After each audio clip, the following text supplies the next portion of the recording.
Hello दोस्तों, ये relation and function की क्लास सेकंड है।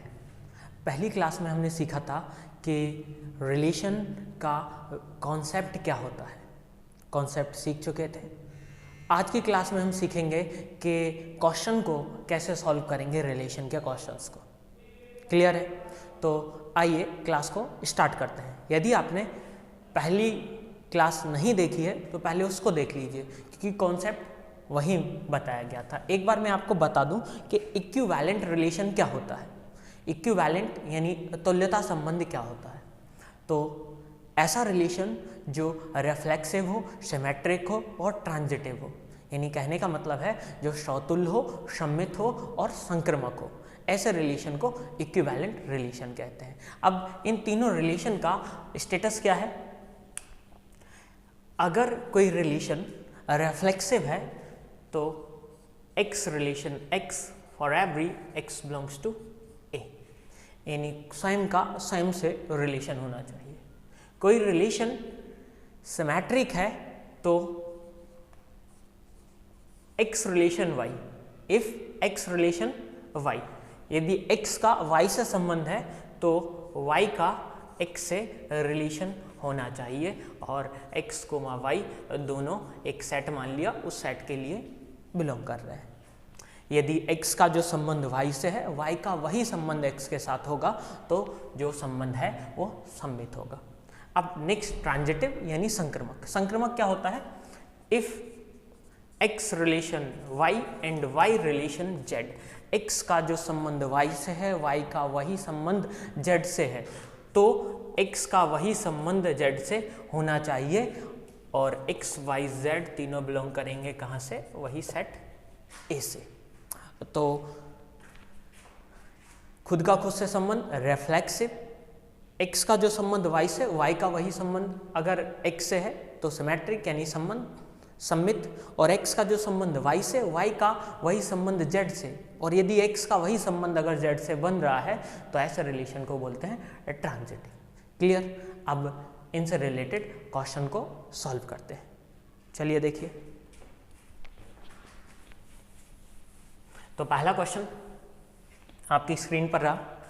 क्वेश्चन लिखा है कि A इक्वल 1 2 3 4 एक सेट दिया गया है, देख पा रहे होंगे, और जो रिलेशन है वो A रिलेशन A को शो कर रहा है, और रिलेशन में इधर लिखा है 1 2 2 2 1 1 4 4 1 3 3 1 3 3 और 3 2। ये एक रिलेशन लिखा है, और सेट क्या लिखा है? और सेट लिखा है 1 2 3 4। इस सेट के लिए 4 ऑप्शन लिखे हैं, इनमें से बताना है कौन सा रिलेशन है। तो देखिए, सबसे पहले चेक करते हैं अपन रिफ्लेक्सिव को। तो समतल संबंध क्या होता है? अगर सेट में 4 एलिमेंट है तो x रिलेशन x खुद का खुद के साथ रिलेशन होना ही चाहिए, यानी 1 है तो 1 रिलेशन 1, यानी 1 कोमा 1, 1 कोमा 1 रिलेशन में होना चाहिए, है, बिल्कुल है। 2 कोमा 2 होना चाहिए, है। 3 कोमा 3 होना चाहिए, है। 4 कोमा 4 होना चाहिए। तो 100% ही रिफ्लेक्सिव है। अब चेक करिए सिमेट्रिक को। सिमेट्रिक को चेक करना है तो यहाँ से नहीं देखना है, रिलेशन में देखना है। रिलेशन में क्या है? 1 कोमा 2, तो x का जो रिलेशन y से है, y का वही रिलेशन x से होना चाहिए, यानी 1 कोमा 2 रिलेशन में है तो 2 कोमा 1 रिलेशन में प्रेजेंट होना चाहिए। देखिए कहीं पर 2 कोमा 1 दिखाई दे रहा है? नहीं दिखाई दे रहा है, ये सिमेट्रिक नहीं है। अब देखते हैं संक्रामक को, यानी ट्रांजिटिव को। 1 कोमा 2 है। अब ट्रांजिटिव क्या कहता है? ट्रांजिटिव कहता है कि x का रिलेशन y से, y का रिलेशन z से, यानी x कोमा y रिलेशन में प्रेजेंट होना चाहिए, y कोमा z रिलेशन में प्रेजेंट होना चाहिए, तो x कोमा z रिलेशन में प्रेजेंट होगा। यानी इसमें हमें 2 कंडीशन गिवन होती हैं, x कोमा y रिलेशन में प्रेजेंट होना चाहिए और y कोमा z रिलेशन में प्रेजेंट होना चाहिए। तो जहाँ पे खत्म किया उसके आगे से देखेंगे, यानी 1 कोमा 2 रिलेशन में, तो अब 2 से स्टार्ट होने वाला एलिमेंट देखें तो इधर है ऑर्डर्ड पेयर, 2 से स्टार्ट होने वाला 2 कोमा 2, तो 1 कोमा 2 है, 2 कोमा 2 है। अब ये दोनों मिला के क्या बनाएंगे? ए कोमा बी रिलेशन में है, बी कोमा सी रिलेशन में, तो अब ए कोमा सी यानी 1 और 2, तो 1 कोमा 2 तो पहले ही से लिखा था, ट्रांजिटिव है। अब जो सेम का होता है वो तो सभी होता है, तो 2,2 है, 1,1 है, 4,4 है, पहली क्लास में बताया था। अब देखो 1,3 है, 3,3 है, दोनों मिले, यानी अब क्या बनना चाहिए 1,1, तो 1,1 रिलेशन में प्रेजेंट है, ट्रांजिटिव है। अब देखो 3,3 हो गया, 3,2 है, तो ऐसा रिलेशन देखो, ऐसा ऑर्डर्ड पेयर देखो जो 2 से स्टार्ट होता हो, तो 3,2 है तो 2 से स्टार्ट होने वाला, हाँ ये लिखा है, तो 3,2 और उसके बाद 2,2, तो अब क्या बनेगा इनसे बनेगा 3,2, तो क्या 3,2 रिलेशन में प्रेजेंट है, बिल्कुल प्रेजेंट है। तो इसका आंसर क्या होगा, ये सिमेट्रिक है, यानी सिमेट्रिक नहीं है, ये रिफ्लेक्सिव है और ट्रांजिटिव है, लेकिन सिमेट्रिक नहीं है, समतुल्य है और संक्रमक है, लेकिन सममित नहीं है। क्लियर है? नेक्स्ट क्वेश्चन को देखते हैं। तो देखिए क्वेश्चन नंबर 2, क्वेश्चन लिखा है, दोनों तरफ दिखाई दे रहा होगा, और क्वेश्चन लिखा है एक रिलेशन है a, b सच दैट, इस प्रकार है a, b, इस प्रकार है एक ऑर्डर्ड पेयर जो a is the factor of b, a जो है वो गुणनखंड है b का, और a और b दोनों क्या हैं, दोनों अनैचुरल नंबर हैं। तो इसमें हमें बताना क्या है, इसमें हमें बताना है कि संबंध समतुल्य है कि सममित है कि संक्रमक है कि तीनों नहीं है कि दो है, ऐसे जो भी है उसके बारे में हमें बताना है। तो आइए देखें, पॉज करके पहले आप बताएं, चेक करें, देखें a, b is the factor of b, a ओ बी नेचुरल नंबर है, ए ओ बी नेचुरल नंबर है, तो देखो इमेजिन कर लो, जैसे 1,1, 1,2, 2,4, 4,8 ऐसे बनेगा कि नहीं बनेगा, 4,8, हाँ बिल्कुल ऐसे बनेगा। तो अब देखो जैसे 1,1, यानी हमें सबसे पहले चेक कर रहे हैं समतुल्य को, तो समतुल्य कब होगा, जब हमें ऐसे एलिमेंट मिलेंगे, तो बिल्कुल रिफ्लेक्सिव होगा। तो 1,1 को हम पढ़ेंगे क्या, रिलेशन क्या है, a is the factor of b, तो इसको क्या पढ़ेंगे, 1 इज द फैक्टर ऑफ 1, 1 का फैक्टर है, 2 का फैक्टर है, 3 का फैक्टर है, बिल्कुल सही है। तो जो रिलेशन है वो रिफ्लेक्सिव यानी समतुल्य होगा। अब चेक करते हैं किसको, सिमेट्रिक को चेक करते हैं। तो जैसे 1,2 लिखा है, 1,2 लिखा है, इसका मतलब क्या है, 1 इज द फैक्टर ऑफ 2, 1 2 का गुणनखंड है। तो अगर 1,2 रिलेशन में है तो 2,1 भी रिलेशन में होना चाहिए। अब 2,1 लिखेंगे तो इसको हम क्या पढ़ेंगे, इसको हम पढ़ेंगे 2 इज द फैक्टर ऑफ 1, तो क्या 2 1 का फैक्टर है, नहीं है ना। जैसे इसको देख लीजिए, 2,4 को क्या पढ़ेंगे, 2 4 का गुणनखंड है। अब इसका रिवर्स करो तो 4 2 का गुणनखंड होगा क्या, नहीं होगा। तो 1,2 तो है रिलेशन में, लेकिन 2,1 क्या रिलेशन में मिल पाएगा, नहीं मिल पाएगा। तो ये जो है ये रिलेशन सिमेट्रिक नहीं होगा। क्लियर है? अब ट्रांजिटिव को देखिए, जैसे देखो इधर हमने लिखा 2,4, तो 2,4 को क्या पढ़ेंगे, 2 4 का फैक्टर है। 4,8 को क्या पढ़ेंगे, जो 4 है वो 8 का गुणनखंड है।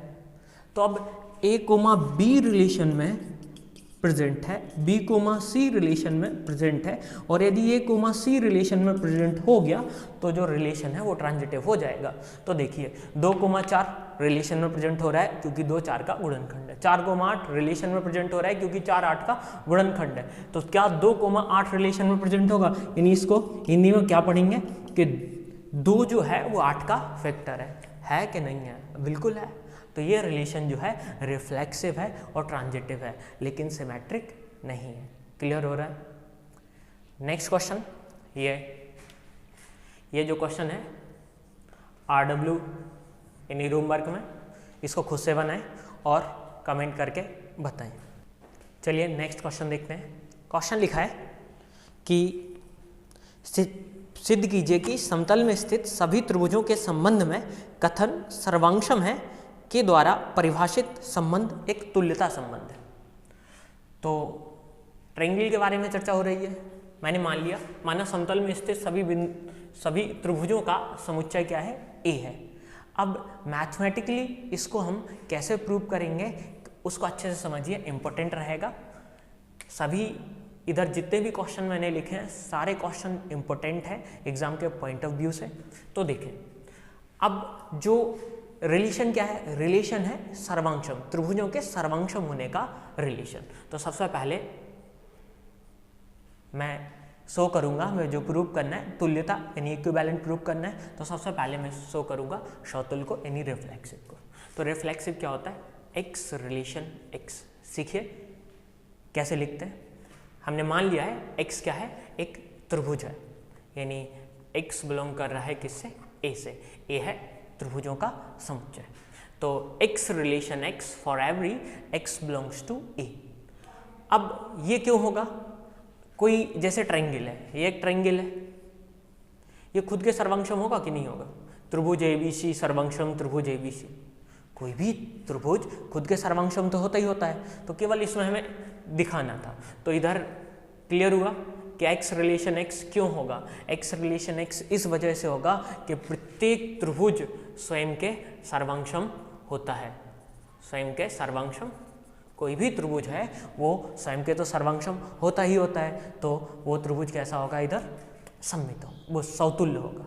अब नेक्स्ट देखते हैं सिमेट्रिक। सिमेट्रिक यानी सममित। सममित को कैसे दिखाएंगे? सममित में हमें एक कंडीशन तो गिवन ही रहती है, यानी कहने का मतलब है ये तो हमें पता ही है, x relation y for every x को y belongs to A. X और वाई दोनों त्रिभुज है जो सेट ए में है, और एक्स का संबंध वाई से है। अब हमें बताना क्या है? जो x का संबंध y से है वही संबंध y का x से होना चाहिए। अब इधर x रिलेशन y, इसको हिंदी में क्या बोलेंगे? क्या कह रहा है? क्वेश्चन था सर्वांशम होने का संबंध, तो ये कह रहा है कि जो त्रिभुज x है वो त्रिभुज y के इक्विवेलेंट है।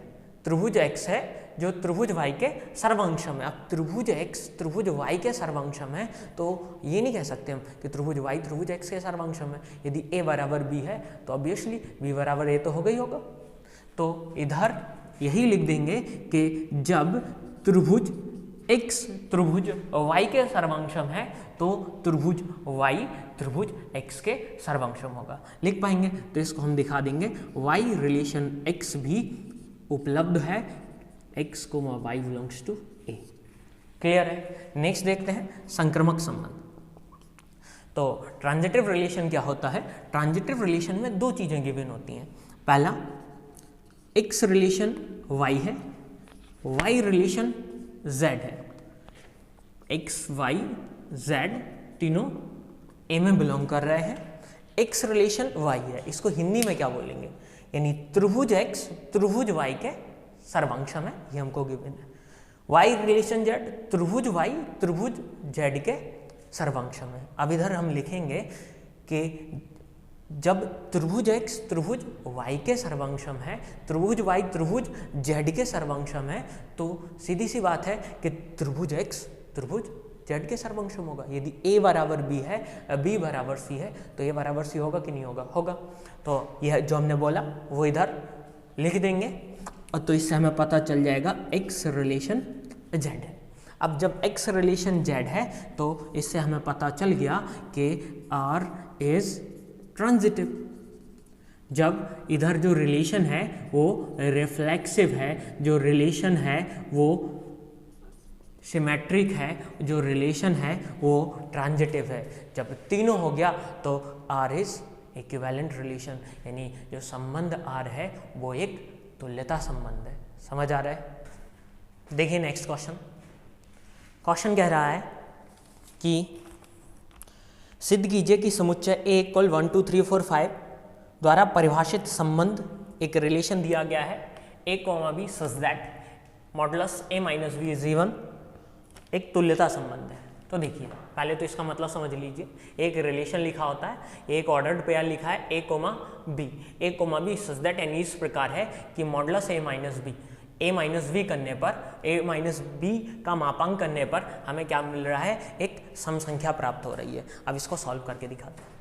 तो सबसे पहले क्या दिखाएंगे? सबसे पहले दिखाएंगे रिफ्लेक्सिव यानी समतुल्य। और समतुल्य रिलेशन क्या होता है? a relation a।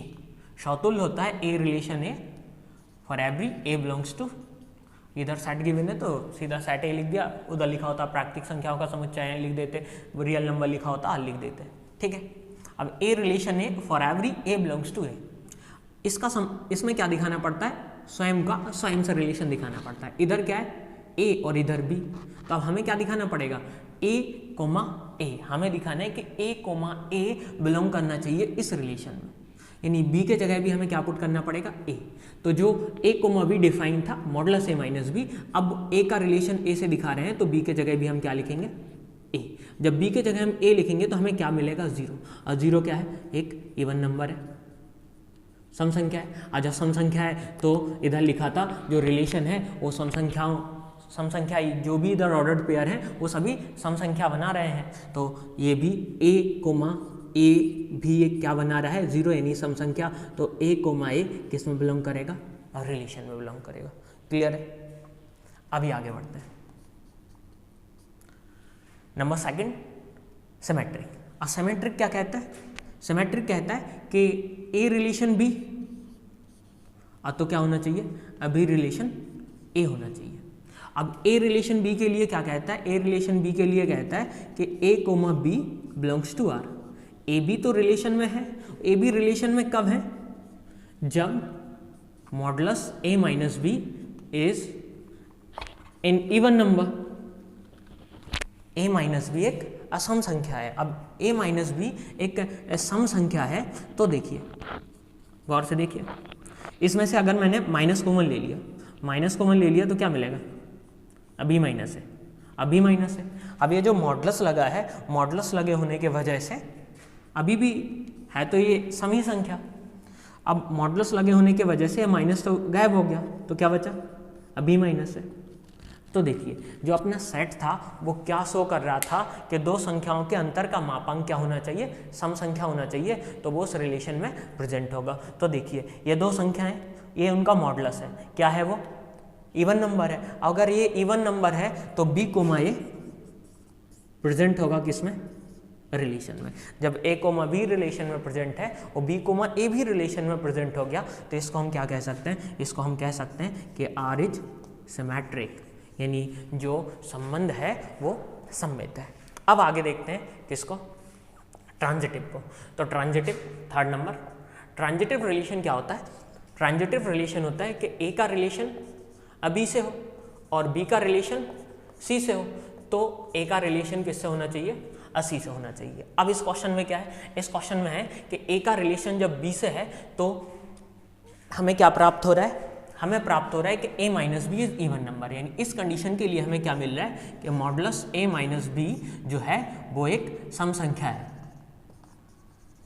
b relation c के लिए तो हमें क्या मिलेगा, जो ट्रांजिटिव है उसमें दो कंडीशन गिवन होती हैं, a रिलेशन b और b रिलेशन c। इससे हमें बताना क्या पड़ता है, a रिलेशन c बताना पड़ता है। जब modulus a minus b even number है, ये गिवन हो गया, साथ में b रिलेशन c को देखा तो क्या गिवन हो गया कि b माइनस सी।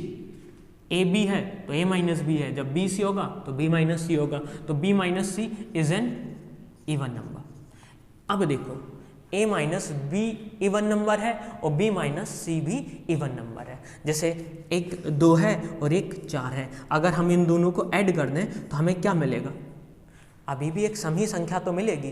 तो जो जब दो संख्याओं को ऐड करते हैं तो भी इवन मिलता है, तो हमने इन दोनों नंबर्स को ऐड कर दिया। जब इन दोनों नंबर्स को हमने ऐड कर दिया तो a माइनस बी और b minus c, a minus b b minus c, ये भी क्या होगा, ये भी एक सम संख्या होगी। जब ये भी सम संख्या होगी तो इसको सॉल्व करेंगे तो कितना हो जाएगा, a माइनस सी।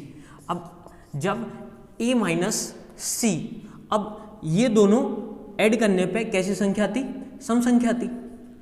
अभी हमने ऐड कर दिया तो मिला क्या हमें, a माइनस सी। ये भी कैसी संख्या है, एक सम संख्या है।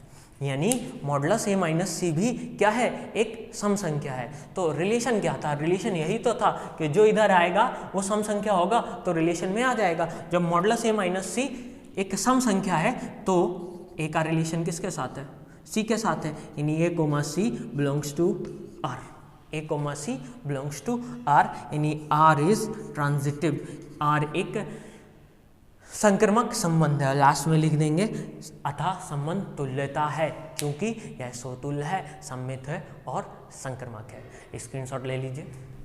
नेक्स्ट क्वेश्चन, क्वेश्चन नंबर 3 को देखते हैं। तो क्वेश्चन नंबर 3 कह रहा है कि सिद्ध कीजिए कि धन पूर्णांकों के समुच्चय n में परिभाषित संबंध n क्रॉस n इस प्रकार है कि एक रिलेशन दिया गया है x, y such that x minus y is divisible by 3। x minus y 3 से विभाजित है और x y दोनों प्राकृतिक संख्याएं हैं, तो सिद्ध कीजिए यह एक अतुल्यता संबंध होगा।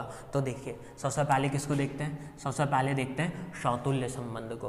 तो संबंध सौतुल्य यानी रिफ्लेक्सिव कब होता है, तो इधर हमने लिखा जो x है x belongs to n, x एक प्राकृतिक संख्या है। अब x, x अगर रिलेशन में प्रेजेंट हो गया तो हम कह सकते हैं कि y रिफ्लेक्सिव है। रिफ्लेक्सिव क्या होता है, x रिलेशन x यानी x, x। अब x, x रिलेशन में प्रेजेंट होना चाहिए। अब रिलेशन में x, y प्रेजेंट है। रिलेशन में x, y क्यों प्रेजेंट है, क्योंकि वो कह रहा है इस प्रकार है कि x माइनस वाई, इन दोनों का डिफरेंस करने पे हमें क्या मिल रहा है, 3 से डिविजिबल मिल रही है वो संख्या। तो देखो अगर हम इन दोनों का डिफरेंस निकालते हैं तो हमें क्या मिला, 0। 0 3 से डिविजिबल है, बिल्कुल है, डिविजिबल बाय 3। तो इधर से हमें पता चल गया कि 0 अगर 3 से डिविजिबल है तो फिर x, x किस में बिलोंग करेगा, r में बिलोंग करेगा। तो हम कह सकते हैं कि r इज रिफ्लेक्सिव, यानी जो संबंध है वो कैसा है, सौतुल्य संबंध है। क्लियर है, जो डाउट है कमेंट कीजिए। अब इसको देखें सिमेट्रिक को। सिमेट्रिक क्या होता है, सिमेट्रिक होता है कि x रिलेशन y है तो y का रिलेशन x के साथ भी सेम होना चाहिए। तो इस क्वेश्चन के हिसाब से x, y तो रिलेशन में प्रेजेंट है। किस प्रकार प्रेजेंट है कि वह शो कर रही है कि x minus y is divisible by 3, यानी जो x माइनस वाई है वो 3 से विभाजित है। तो देखिए जैसे मैं ये लिखूँ 6 3 से विभाजित है, अगर मैं -6 लिख दूँ तो भी 3 से विभाजित होगा कि नहीं होगा, होगा विभाजित। तो मैंने क्या किया, इसमें माइनस का मल्टीप्लाई कर दिया, माइनस का मल्टीप्लाई कर दिया तो क्या अभी 3 से विभाजित नहीं होगा, अभी भी 3 से विभाजित होगा, अभी भी 3 से विभाजित है। अब देखो इस माइनस को अगर मैं अंदर ले जाऊँ तो क्या मिलेगा, y माइनस एक्स। अब y माइनस एक्स लिखा तो वही है, चेंज तो मैंने कुछ किया नहीं, इस वजह से ये भी क्या है, 3 से विभाजित है। जब y माइनस एक्स 3 से विभाजित है तो देखो इधर क्या था, x माइनस वाई अगर 3 से विभाजित हो गया तो वो किस में है, रिलेशन में है। तो जब y माइनस एक्स 3 से विभाजित हो गया तो y, x कहाँ है, रिलेशन में। x माइनस वाई 3 से विभाजित है तो पहले x को, y को, अब पहले y को, x को। तो देखो x, y रिलेशन में प्रेजेंट था और हमने क्या शो कर दिया कि y, x भी रिलेशन में प्रेजेंट है। अगर ऐसा है तो हम कह सकते हैं रिलेशन कैसा है, रिलेशन सिमेट्रिक है। क्लियर हो रहा है। अब आगे देखते हैं थर्ड पार्ट यानी ट्रांजिटिव। अब रिलेशन ट्रांजिटिव कब होता है, जब x का रिलेशन y से है और y का रिलेशन z से है, तो x का रिलेशन z से होना चाहिए अगर उसको ट्रांजिटिव होना है। तो देखिए इधर हम लिखेंगे कि x, y belongs to r, x, y belongs to r है तो हमें क्या पता चल रहा है कि x माइनस वाई 3 से विभाजित है, x माइनस वाई 3 से विभाजित है। और y, z belongs to r जो ट्रांजिटिव होता है उसमें 2 कंडीशन गिवन होती हैं, x, y और y, z। तो y, z belongs to r। अब y, z belongs to r यानी x के जगह y के जगह z, तो इसको हम क्या लिखेंगे, y minus z is divisible by 3। अब इधर हमें क्या पता चल गया कि x, y रिलेशन में है और y, z भी रिलेशन में है, तो हमें बताना है कि x, z भी रिलेशन में होंगे, यानी x माइनस वाई 3 से विभाजित है और y माइनस z 3 से विभाजित है, तो हमें बताना है कि x माइनस z 3 से विभाजित होगा। अब देखो कैसे बताएंगे, तो जैसे मैं आपसे कहूँ कि जो 3 है वो 3 से विभाजित है और जो 6 है वो 3 से विभाजित है, अगर मैं इन दोनों को जोड़ दूँ तो क्या वो 3 से विभाजित होगा, ऑब्वियस सी बात है कि होगा ही होगा। जब ये 3 से विभाजित है, ये 3 से विभाजित है, तो उनको जोड़ने पे भी वो 3 से विभाजित होगा। तो मैंने इन दोनों इक्वेशन को जोड़ दिया। जब इन दोनों इक्वेशन को जोड़ा तो मैं लिख सकता हूँ x minus y plus y minus z. जब x माइनस वाई 3 से विभाजित है, वो y माइनस जेड 3 से विभाजित है, तो मैं लिख सकता हूँ इन दोनों का जो सम है वो भी डिविजिबल होगा 3 से। होगा कि नहीं होगा? y से y कैंसिल आउट हो गया, तो इधर क्या मिला? x minus z. जब x माइनस जेड मिला तो x माइनस जेड भी कैसा है? Divisible by 3। अगर x माइनस जेड 3 से विभाजित है, x माइनस जेड 3 से विभाजित है, तो वो कहाँ है? तो फिर वो रिलेशन में है, यानी x comma z belongs to r। तो यही तो हमें बताना था कि x y रिलेशन में है, y z रिलेशन में, तो x कोमा z रिलेशन में होना चाहिए। अतः यह संबंध कैसा है? संक्रमक है। अब रिफ्लेक्सिव भी है, सिमेट्रिक भी है और ट्रांजिटिव भी है, यानी यह संबंध कैसा है? तुल्यता संबंध, इक्विवेलेंट रिलेशन है। स्क्रीनशॉट ले लीजिए। एग्जाम के पॉइंट ऑफ व्यू से वेरी इंपॉर्टेंट क्वेश्चन है ये।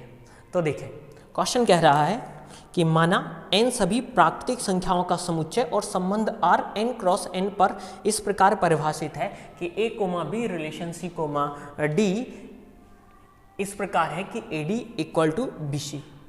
इसमें सबसे पहले तो जो अरेंजमेंट है वो बता दूं मैं। अगर मैं इसको ऑर्डर दूं 1 2 3 4,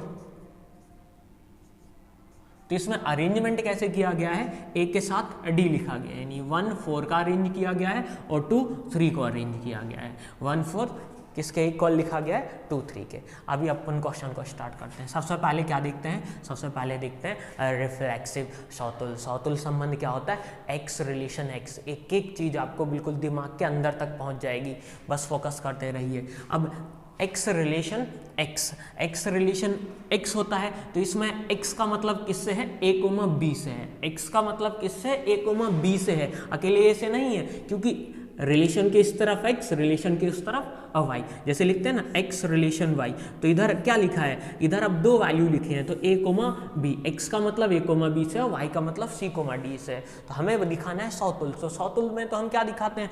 x रिलेशन x ही तो दिखाते हैं, x रिलेशन x, और for all x belongs to n, ये चीज़ दिखाते हैं। तो इधर x का मतलब है a कोमा b से, तो इधर हम क्या शो करने वाले हैं कि a comma b relation a comma b।